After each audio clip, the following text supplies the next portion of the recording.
Hi everyone, my name is Colin, and I am a co-program coordinator and co-founder of the Deluxx Collective and their first national campaign that they are doing, which is kicking off October 1st of next year. It is called Queers Uniting People of Color. However, in short term, I am referencing it as QUPOC. This is an open letter and call of justice and action to the community, not just the LGBT community, but the community as a whole. Because in order to pull this campaign off, we're starting laying out the framework now, and I need all of your help. I'm reading it because it's a way of extending accessibility and allowing people to experience this letter and call to justice so that they can get involved in whatever way they want to. If they are not able to actually physically sit down and read this letter, I do not want anyone to be able to not experience this letter for any reason at all. Also, I'm going to be working on the closed captions for this so that people can also read it on here as well if they would like, on the bottom of the screen. So here we go. Yes. It is indisputable that we are living in historic times. We have had our first black president, which in many ways for people of color, I'm going to refer to them as POCs for the remainder of this, so don't freak out when you hear that, okay? Was a huge symbolic step of progress for the advancement of us. However, the glamour soon faded, the intoxicating stench of hope wore off, and I, like many others, felt the sting of what it meant to be a person of color in the United States. I think I was beyond a little naive in that capacity on the amount of progress I was, and we as a collective community, were hoping to see unfold. I and other members of the Deluxx Collective have continued doing anti-racism work in the community and have become enraged.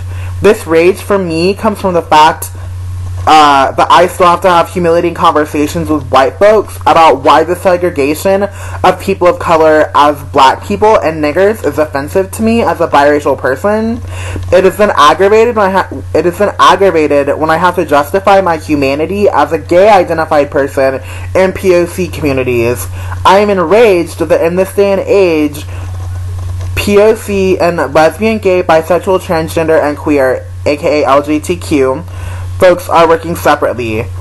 I am angry that there is still no space for me at the divine table of justice and people like me.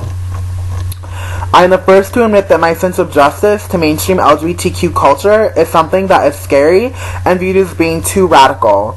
I can understand why, because it is farther reaching than just having lavish, expensive dinners to raise funds, schmoozing with big donors, hiring lobbyists to quote-unquote advocate for pro-LGBTQ legislation in the political system, and because it could detour the big donors. My sense of justice is rooted in dedication to militant nonviolent resistance and biblical calls of justice, as well as liberation for the oppressed, much like my fellow POC family members did when they sat in at lunch counters, advocated for the right to vote, to get marriage equality, and to sit wherever they wanted on bus lines. That type of hope, justice, and liberation is what LGBTQ folks have been seeking in regards to our liberation on the rights to serve, the rights to marry, job protection, and many other things. I know I sound way off base because these are two very different forms of oppression. One is based off the thought that people of color are inferior to non-people of color. The other is based off the thought that LGBTQ people are inferior to heterosexual people. The ways in which people experience the oppression of either is vastly different. However, for many of us in the LGBTQ and even POC community, it is so interconnected. For LGBTQ people of color, our justice and liberation will not come from our community's continued segregation on these fronts. Instead, it has got to come from gaining an understanding of the inner working of both. Not just coming to an understanding, but collectively realizing how these affect us not only as LGBTQ folks, but as people of color. Only when we have done that can we tend to the needs of our LGBTQ POC community members. For decades, people of color and LGBTQ folks have been told to wait. Your time to see justice is coming, and to not challenge the status quo because you will destroy the work that we are doing already. However, from conversations with people of color and previous experience doing anti-racist work with white comrades in struggle, that the time to reclaim our dignity, justice, and space at the table is now. No longer can we ignore the call of justice for LGBTQ POC. When violence from privileged and other oppressed communities seek to stomp us out. When racism, homophobia, transphobia, and biphobia run rampant both internally and externally in these communities. If not us, who? If not now, when? We can no longer sit idly by as LGBTQ organizations build movements for only a small, privileged facet of our community, only serving white, cisgender, affluent men and some women. They celebrate their pride, the gaining of their rights, mourn the loss of their rights, and people lost. White LGBTQ folks only celebrating their white gay pride and resisting to advocate in solidarity with communities of color as well as other marginalized communities are continuing to erase the face and silence our voices for LGBTQ POC community members.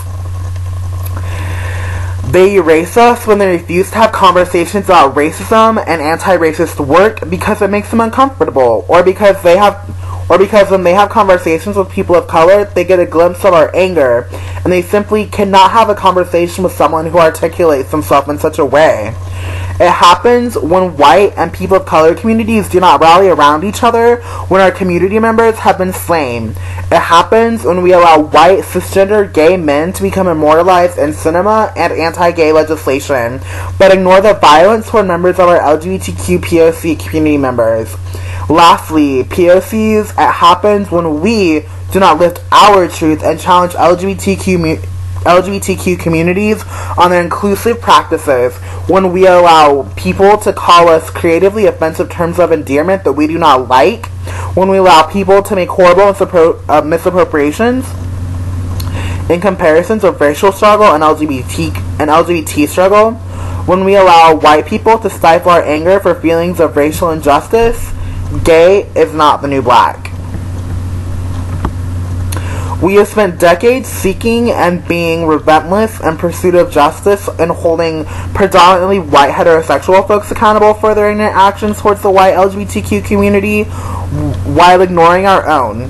When we ignore our own ignorance and injustice in the communities that we are a part of, we are only reinforcing it. Not just reinforcing what the injustice is, but condoning it and their continued violence as well. The solution to the Deluxx Collective committee members is an easy one. Go to the root of suffering and seek dialogue with them to put a name, face, story to people of color who are LGBTQ and hold them accountable for turning their backs on their community members. We have come to the conclusion that there is a lack of exposure in POC communities to LGBTQ POC folks. So first, we want to expose people of color to LGBTQ POCs in hopes to lay out a framework that will lead us to creating and tending to safe spaces for us, as well as go to the larger cause of suffering and future action and continue conversation. I am calling for the support of our white comrades in racial struggle, our straight allies, especially straight folks of color. I need you. The Deluxx Collective needs you. This journey of putting a name and face to LGBTQ POC oppression is going to be long and expensive, but it also is probably the greatest labor of love I have yet to be a part of. It is going to take coalition building, dedication, training, and education. Doing community outreach in these communities, not just the metropolitan communities of color, but historically black colleges and universities, as well as First Nation schools, seeking to have conversations about being LGBTQ and POCs. Then to empower students young and old to take what we have taught them, step out of their own way, and allow themselves to be a vessel for justice. We are going to need a vehicle and places to stay. We are taking a page from both LGBTQ and POC justice histories and paying homage to them by doing a national tour unlike anyone has done before. We are not staying in some cute, moderately priced hotel, but in turn seeking to be housed by our community. We are not asking for a luxury liner bus, but a 15-passenger van and storage tow. In turn, we will give you 15 predominantly queer people of color, trained by the best activists and facilitators in the country, ready to hit the road seeking relentless nonviolent dialogue and direct action, if it comes to that, about LGBTQ folks and people of color on October 1st, 2012. This campaign has came to be known as, in long form, Queers Uniting People of Color, but in short form, and most referenced, as QUPOC. To be completely honest, in writing this, I have been filled with a profound sadness that comes from 3 places. The first is that the task at hand is going to be so arduous that it seems to be crushing not only me, but other Deluxx Collective committee members from the very depths of our being. The second is that such a task is needed. The third is probably what scares me most, because I know that in order to pull this off, we have got to draw on community members in new and more intentional ways than I have and we have ever done before. I am, and we are hoping to utilize our community in a way that is taking a page from direct action over Section 504 of the American Disabilities Act and the regional department, I am, and we are hoping to utilize our community in a way that is taking a page from direct actions over Section 504 of the American Disabilities Act in the Regional Department of Health, Education, and Wellness in San Francisco during the late 70s, where disabled demonstrators sat in on the 6th floor of the UN Plaza for 25 days for support and strength of. They called for the whole community to aid them in their pursuit of justice.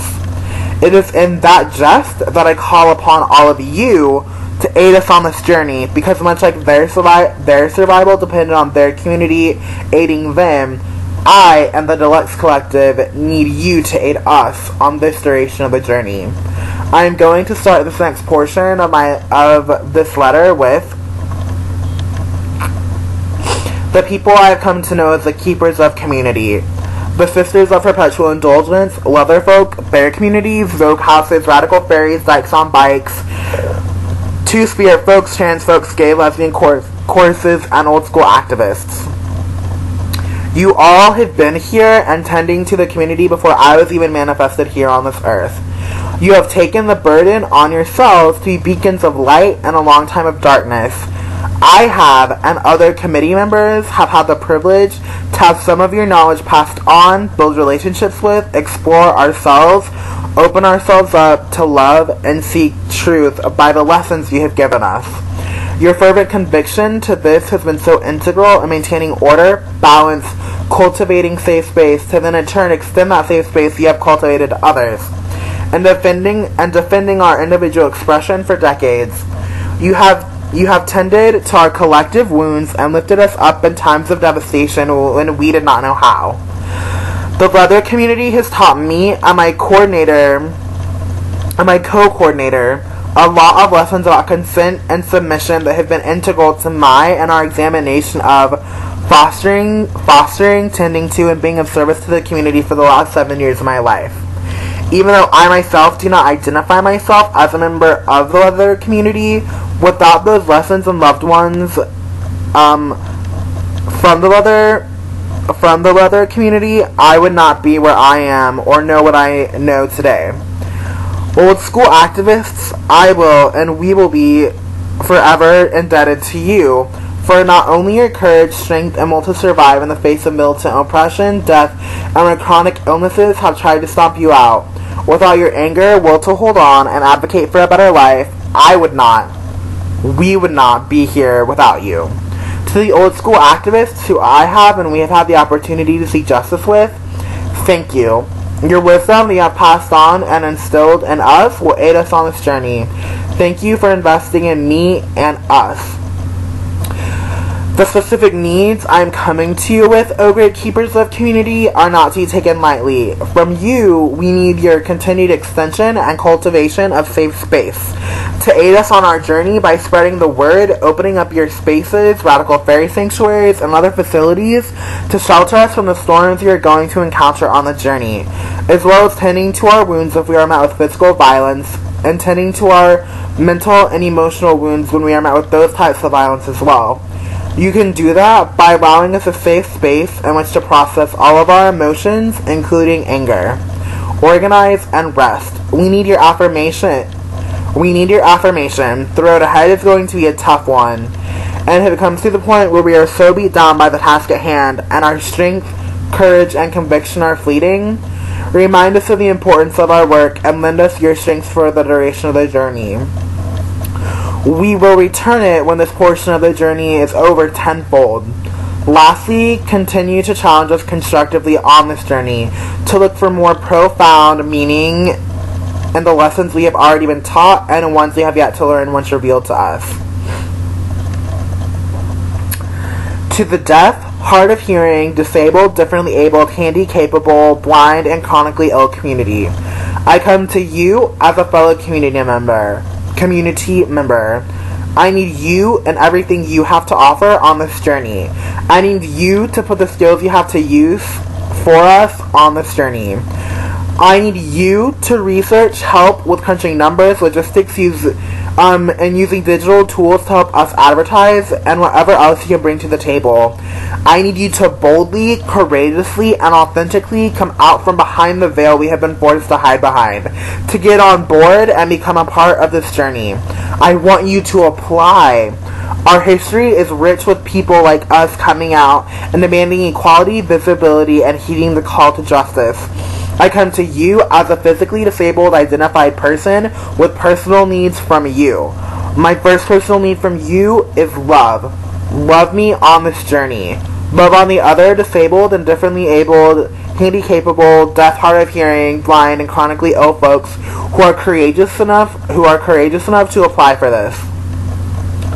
To further challenge me constructively and hold me accountable in advocating for accessibility and a movement based on interdependence, not codependence. I need you to remind me of our history, rich and radical justice seeking when I feel like giving up hope on this journey. Allow me and other blind, disabled, differently abled, handy-capable, deaf, hard of hearing, and chronically ill riders a place to process and express all of our feelings, including anger.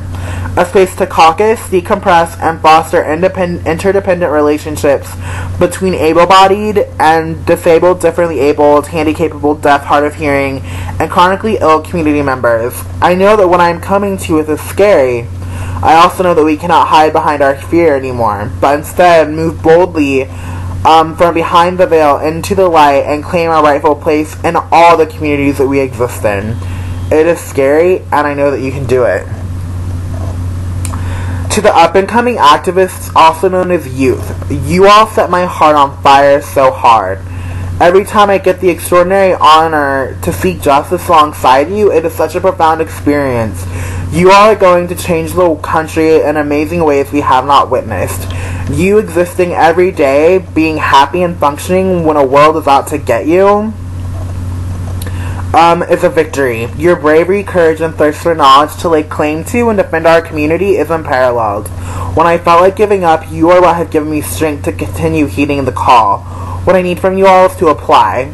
I know that you all will be very quick to call me out on the ageist component of this venture.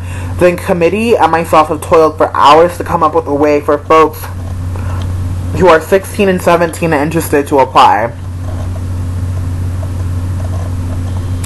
However, your education is top priority right now, and that trumps everything. We need you to finish school so that we can utilize your amazing brains in the future for this venture.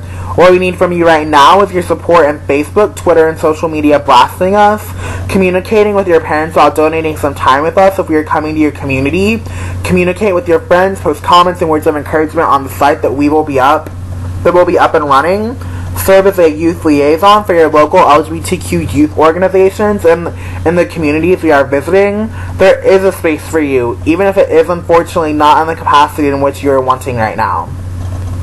I need and we need you to continue being watchtowers of injustice in your communities and heeding the call of justice on the home front.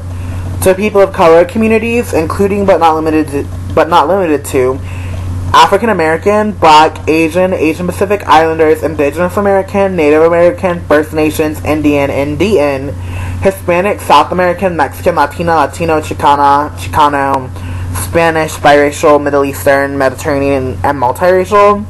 Please open your spaces up to us so that we can serve you. Allow us community service projects, put us in touch with community members, and open yourselves up to dialogue.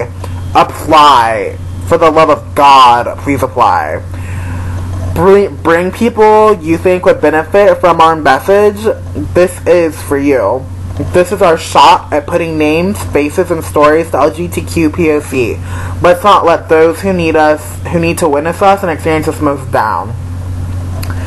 To other members of my beloved communities, I have and we have neglected to mention, please come forward and make your presence known, as well as put a stake in this movement that we are creating.